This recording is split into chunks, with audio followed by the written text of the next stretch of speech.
July 25, 1943. Early morning, Eastern Sicily. A dispatch arrives at British 8th Army headquarters just after dawn. Dust still clings to the boots of the runner. The paper is thin. The language is careful. To the east, the road bends toward Messina. To the west, American columns are already moving faster than planned. Field Marshal Bernard Law Montgomery studies the map without comment. The lines are clean. The arrows are precise. This campaign, as he sees it, is already decided. Operation Husky was never meant to be a race. It was meant to be an instruction. The British would lead the main effort up the eastern spine of Sicily. The Americans, new, loud, untested, would protect the flank, learn by watching, advance when told, hold ground when ordered. This was not written down. It did not need to be. In London, in Cairo, and quietly among senior British officers, the belief was shared. The Americans were enthusiastic, wealthy, and dangerously inexperienced. Their officers came from classrooms and staff colleges, not imperial garrisons. Their army had never fought a modern European war. Montgomery's task was not merely to defeat the Germans, it was to manage an alliance by controlling its tempo. So he adjusted the plan. British formations were given priority routes. Supply allocations favored the 8th Army. Key roads were declared congested, just as American units approached them. Orders were issued late or not at all. None of it was openly hostile. All of it was deliberate. Far to the west, Lieutenant General George S. Patton read the same situation differently. Where Montgomery saw structure, Patton saw hesitation. Where the British timetable slowed, Patton accelerated. He did not ask permission. By the end of July, American units were no longer merely supporting the advance. They were overtaking it, town by town, road by road, faster than anyone had expected, especially the men who had assumed they would not. Montgomery noticed, and for the first time in Sicily, the plan felt less like control and more like risk. By the first week of August, the campaign had changed shape. Not on paper, on the roads. Dust hangs permanently in the Sicilian air now, chalky, white, clinging to skin and canvas. American trucks push forward in long, rattling columns, engines overheated, drivers half-blind behind goggles streaked with sweat. They are not waiting for perfect alignment. They are not waiting for orders to catch up with reality. They are moving because they can. At British 8th Army headquarters, the reports arrive one after another. American units have taken Palermo. American patrols are appearing on roads they were never assigned. American artillery is firing where British commanders assumed there would be empty space. Montgomery reacts the way he always does, by tightening control. Routes are reclassified, objectives are redefined. The eastern axis, his axis toward Messina, is reinforced on paper, even as the terrain ahead hardens into mountains, narrow defiles, and expertly prepared German rearguard positions. This is where preparation is supposed to matter. The Germans know the ground. They are fighting a withdrawal, not a defense, trading space for time, inflicting casualties, then slipping away. Montgomery's methodical approach fits this logic. Careful advances, heavy artillery, minimal surprises. But to the west, the Americans are turning speed into a weapon.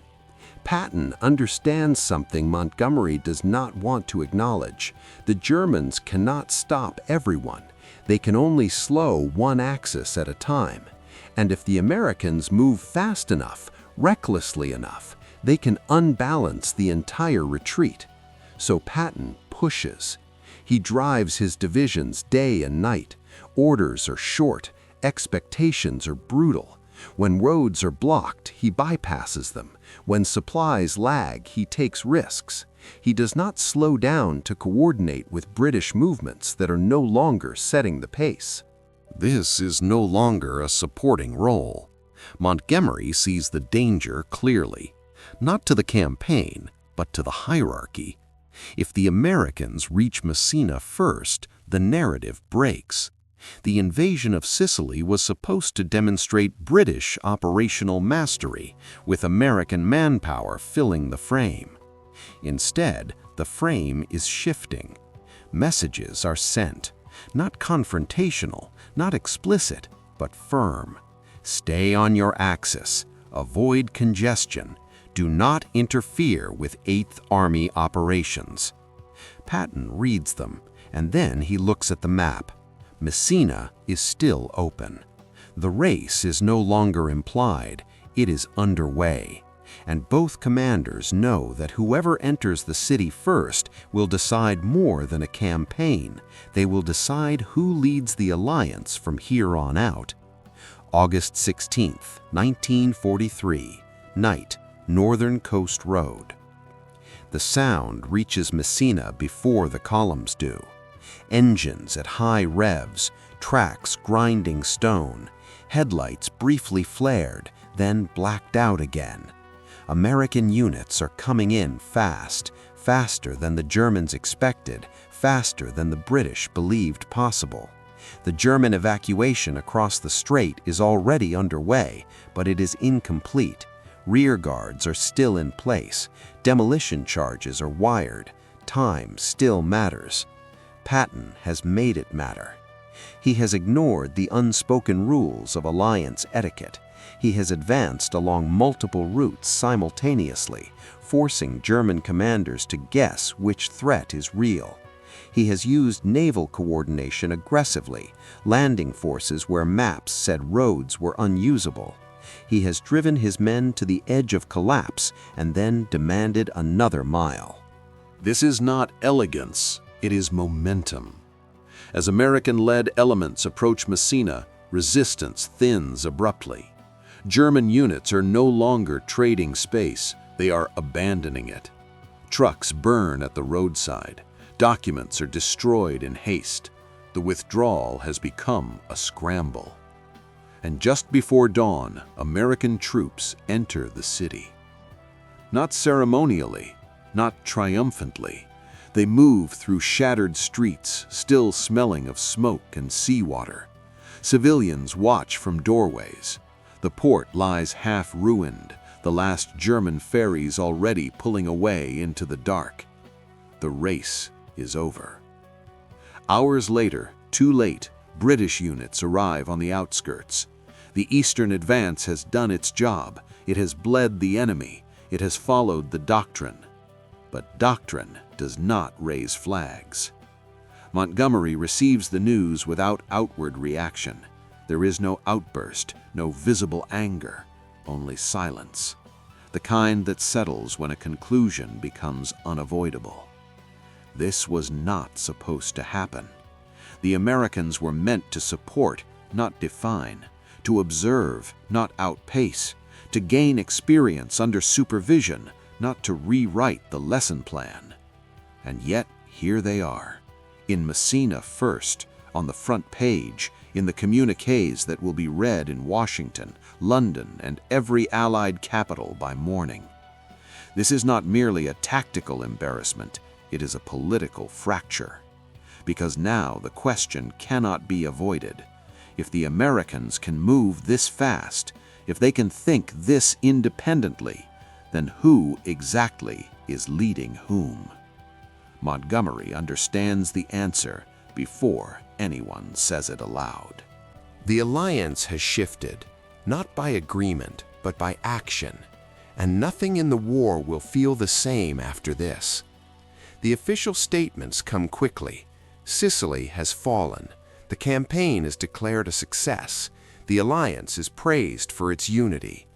But beneath the language, accounts are already being edited. In British summaries, the emphasis remains on preparation, on the attrition inflicted, on the discipline of the advance, on the German withdrawal being managed rather than chased. Messina, they argue, was inevitable. Who entered first is a detail. In American reports, the detail becomes the point. Patton's arrival is framed as proof proof that American command can operate independently, aggressively, decisively. Proof that speed is not recklessness when it works. Proof that the old assumptions no longer apply. And that is where the damage settles in. Montgomery does not contest the facts, he contests their meaning. He insists, privately, that Patton endangered coordination, that casualties were unnecessary, that speed without control invites disaster. These are not empty arguments, they are deeply held convictions, formed in a different war, under different constraints. But convictions do not survive headlines. Within weeks, the planning for the invasion of mainland Italy begins, then France, then Northwest Europe, and at every table, the unspoken memory of Sicily lingers. Who can be trusted with initiative? Who must be restrained? Who leads when plans collide with opportunity? British officers grow cautious around American counterparts. American commanders grow less patient with British caution. What had been a professional difference becomes a personal one. Montgomery tightens his grip where he can. He becomes more rigid, more exacting, more insistent that unity of command must mean obedience, not competition. Patton, in turn, becomes more theatrical, more confrontational, more determined to prove that Sicily was not an exception, but a precedent. The alliance still functions, it has to, but something vital has been spent. Trust gives way to calculation. Cooperation becomes negotiation. Every success is measured not only against the enemy, but against the other side of the table. And the irony is unavoidable. Sicily was supposed to teach the Americans how war in Europe was fought. Instead, it taught the British that the war they had mastered was no longer theirs alone. Years later, Sicily would be described as a rehearsal, a warm-up, a prelude to Normandy. That description misses the point, because the most important change in Sicily did not happen on the beaches or in the mountains or even in Messina's ruined port. It happened quietly in how Allied leaders began to think about one another. Before Sicily, British command assumed continuity. They had fought since 1939. They had endured retreat, defeat, and recovery. They had earned authority through survival. The Americans were powerful, yes, but power still needed guidance. After Sicily, that assumption could no longer be defended. Montgomery never admitted this publicly. He did not need to. His actions said enough. He became more territorial with command, more insistent on formal authority, more wary of American independence. He had not lost Sicily militarily, but he had lost control of the narrative. Patton, for his part, never softened. He took Messina as confirmation that instinct could outperform doctrine, that speed could outmaneuver planning, that audacity could rewrite hierarchy. But Sicily also fixed him permanently in opposition, brilliant, effective, and increasingly impossible to manage within an alliance built on restraint. What was gained was obvious: American confidence, operational credibility, a shift in the balance of power that would define the rest of the war. What was lost was quieter. The illusion that this alliance had a natural leader. The belief that experience alone conferred authority. The comfort of assuming roles would remain stable under pressure. From Sicily onward, every major Allied operation carried its shadow. Normandy, Market Garden, the Rhine. Arguments about tempo, about caution, about who understood war best. They were never really about terrain. They were about that summer, when one army was supposed to learn, and instead arrived first. And the uncomfortable truth the alliance never fully resolved was this: Sicily did not change the war because the Americans won the race. It changed the war because the British realized they no longer controlled where it led.